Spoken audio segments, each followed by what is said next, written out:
السلام عليكم ورحمة الله وبركاته. ازيكم احبابي؟ عاملين ايه النهارده؟ ان شاء الله كده فسحة جديدة في اسكندرية. وهنروح فين؟ هقول لكم هروح منطقة بحري.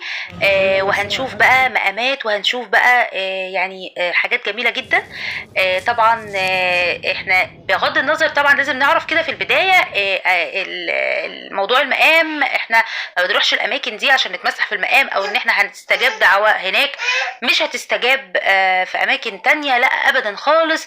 بس احنا ناخد الجزء الايجابي من الزيارات دي في ان احنا نعرف الناس الجميلة دي، ايه سبب حب الناس ليها، وكان ايه عبارة عن ايه الايمان.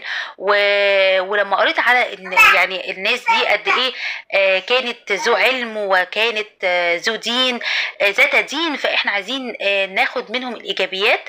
مش موضوع ان انا رايحه المقام او ان انا رايحه ادعي، لا. ربنا سبحانه وتعالى اشهد ان لا اله الا الله وان محمد رسول الله. اكيد طبعا الموضوع لان الاخذ بالمواضيع دي بتؤدي للشرك، فطبعا لا، ما ندعيش غير بربنا وما نجيش غير ربنا. لكن الجميل ان انا كنت عايزه اعرف واقرا على بعد زيارتي ليهم قريت عنهم الناس الجميله دي كانت عايشه ازاي، وكانت قد ايه وهبت حياتها لدينها ولخدمة دينها. وهنا انا دلوقتي حبايبي كده انا وصلت للحي المرسي ابو العباس بمنطقة بحري، ودخلت كده وادي مسجد المرسي ابو العباس او ابو العباس المرسي هو الصحيح. وده البوصيري، مقام البوصيري يا جماعه قدامه.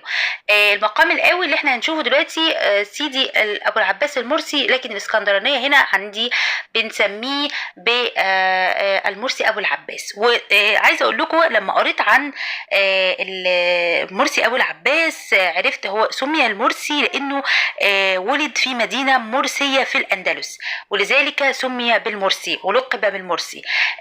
عايزه طبعا شايفين طبعا الجامع الجميل، المسجد الجميل ده تراث اسلامي جميل جدا. وطبعا عايزه اقول لكم بقى انا دلوقتي دخلت المقام بالفعل، وانا اول مره ادخل المقام. وطبعا عايزه اقول لكم يعني الشكل النجف فوق كان مليان بالعصافير. الاجواء فعلا كانت مريحه وجميله جدا، غير انه مسجد وجميل وبيقام فيه شعائر الله سبحانه وتعالى وحاجه راحه نفسيه. المقام كان محاط بالعصافير. الله اعلم بقى هل من صلاح هذا الرجل ام ماذا، ولكن انا عايزه اقول لكم اني عايزه اقول لكم يعني ان فعلا الرجل ده كان ليه شهره جميله جدا. وفي بعض من الناس طبعا يعوذ بالله من الجهل يجهلون بان طبعا خطأ ان هم يمسحوا على المقام من بره للتبارك بهذه الأضار يعني كضريح وكده. طبعا ده حرام جدا، وحرام كمان ان احنا نصلي قدامه وناخده في كقبله او حاجه، حرام جدا.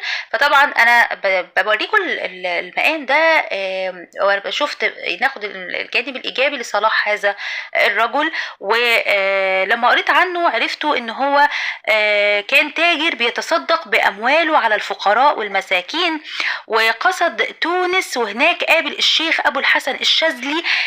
هذا الشيخ اللي هو علم المرسي ابو العباس الدين، ونهج منهج طريقة الشاذلية، وورث من هذا الشيخ العظيم ابو الحسن الشاذلي التصوف والدين.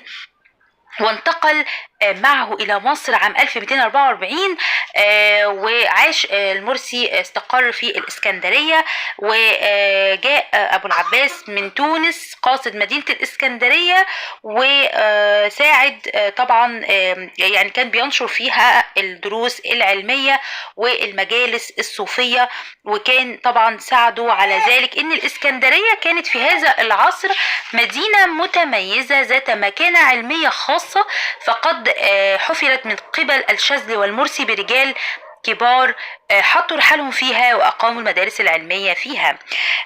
تم بناء المسجد المرسي أبو العباس في مدينة الإسكندرية، ويعد من يعني أقدم وأشهر المساجد اللي بنيت في الإسكندرية، وبيتميز بقبابته المميزة مميزة الشكل. وهذا كان من أهم ما يميز منطقة أبو العباس في منطقة بحري بالمدينة. وأصبح مسجد المرسي أبو العباس مكان أثري في المدينة الساحلية يقصده كل من جاء إلى المدينة. فطبعا يعني حبيت أصور لكم كمان المكان من الداخل، مبهج جدا وجميل جدا. وهنا بقى انا كنت خلصت جولتي جوه المرسي ابو العباس، وطلعت على برضو في مسجد على يميني كده، ده البوصيري. البوصيري وقصة البوصيري برضو من الشيوخ العلامة، من الناس الجميلة اللي شغلت حياتها بسيرة الرسول عليه الصلاة والسلام.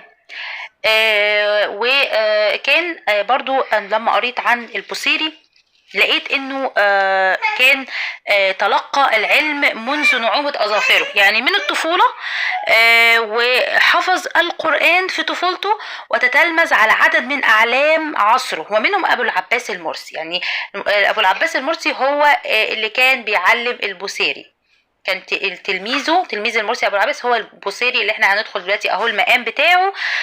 وكان شيخ المدائح، كان من كبار بيمدحوا الرسول عليه الصلاة والسلام، حيث أن هذا العلامة جمع سيرته وأفرغ طاقته وقتها وفنه وشعره على مدح الرسول عليه الصلاة والسلام. وكان ليه قصائد عديدة، منها قصيدة شهيرة اللي هي كواكب الدرية في مدح خير البرية، والمعروفة باسم البردة. وأهم أعماله هي قصيدة طويلة تقع من أهم أعماله قصيدة طويلة تقع في 160 بيت. ومن أشهر بيت في هذه القصيدة: مولاي صلي وسلم دائما أبدا على حبيبك خير الخلق كلهم. النشيد المعروف اللي كنا بنسمعه كتير قوي، كان هذا البيت أول مرة أعرف إنه هو من بردة الشيخ الجميل البوصيري، ودي من أشعاره الأمامية اللي احنا شايفينها دي. وكان بيمدح الرسول عليه الصلاة والسلام.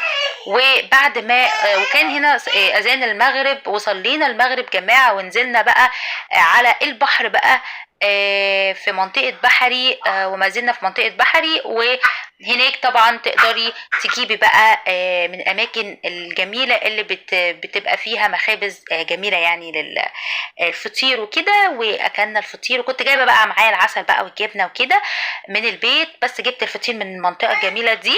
و يعني اللي ينزل اسكندرية ما ينساش الأماكن الحلوة دي. وبعد كده دخلنا المنشية وتسوقنا.